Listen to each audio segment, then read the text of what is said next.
Okay, in this video, we're going to talk about how to declare devices.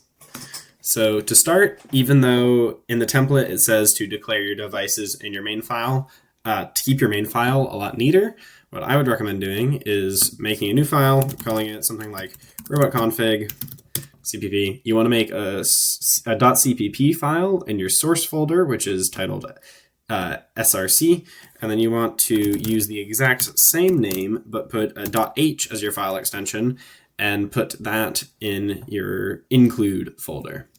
You're going to want to do hashtag include vexcode in both of these, as you will need vex commands in both.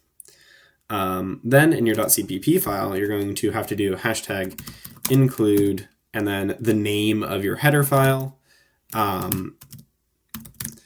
And for any time you make separate files in C++, you need to do this. The other thing is you're going to want to do using namespace vex. You need to do this, as otherwise you're going to have to type vex : before everything you do, which is it's something you can do, but just typing using namespace vex allows you to omit that vex : and will save you a lot of time and make your code neater. So the first thing we're going to talk about is just simply how do we declare devices. So you're going to want to start in your header file, and we have to use the extern keyword before everything. The extern keyword allows the program to know that this object is available in all files of the program. So basically, we need extern, otherwise we can't use it elsewhere. So we do extern, and then to declare a motor, it is just motor, all lowercase, and we'll call this motor1. And that's all we need in the header file. We're just saying this motor will exist. And then in our .cpp file, we're going to do motor1, or whatever you called your motor, and that's going to equal motor as a function. And the motor function is a constructor. It takes 3 parameters: the port, which we'll call it port1 to do it. It's just the word port, all uppercase, and then a number. It takes then the ratio, and the ratios are 6:1, which is a blue motor, 18:1, which is a green motor, and 36:1, which is a red motor. Blue motors are good for speed, low torque. Green motors are a bit of the middle, and red motors are high torque, low speed. We'll call this a red motor. And then the third and final parameter is just whether or not it's the direction it spins is reversed. So basically, you're switching which way is forward for this motor. So we'll call this false for now, and then we need a semicolon. So now this motor is all set. You can use it elsewhere, but we're just talking about how to declare it in this video. So the next thing we're going to do, we're going to make a second motor. We'll call it motor2. You can just copy the entire thing and then just change it to motor2, and you'll want to change the port it's on as well. Otherwise, you won't be able to control it. And what we're going to do is we're going to do a motor group. So motor groups, it's extern motor _ group. And we'll call it left side for this example. So it's the left side of your drivetrain. And that's all we need here. And then we go here, and it's motor group left side equals motor group. And then for the motor group function, you just tell it which motors go in it, and it will use the ports, the ratios, and whether or not it's reversed from those same motors. So we can just pass this motor1 and motor2. And now we can do functions that interact with both of those motors at the same time using the left side function. The next thing is we are going to need to declare our controller and our brain. That's very important.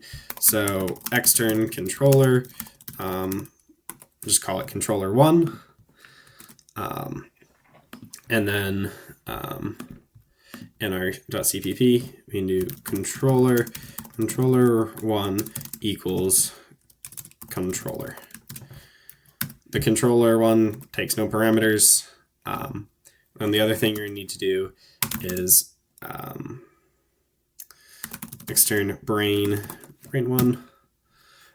It is very important that you declare your controller in brain, because if you want to use any 3-wire port functions, you need to declare your brain. And if you want to get any information at all off of your controller, like, for example, how far you're pushing a stick forward to know how fast you want to drive forward, you need to declare your controller. And then it's just going to be brain1 equals brain, and this also takes no parameters. So the final thing I'm going to talk about in this video is how to declare a 3-wire device. So for one, you can always check the API for any specific objects, like how do you call it, what parameters does it take. But we're going to start with probably the most common one, which is a digital out. So in our .h file, we'll do extern digital out, and we'll call this, say it's wings, for like wings that extend off the side of your robot. And then here we will go digital out wings equals digital out. And what digital out takes as the only parameter is the brain port. So you need your brain's name. For me, it is brain1 dot 3-wire port dot, and then whichever letter corresponds to the port it's in. So we'll say it's in 3-wire port A.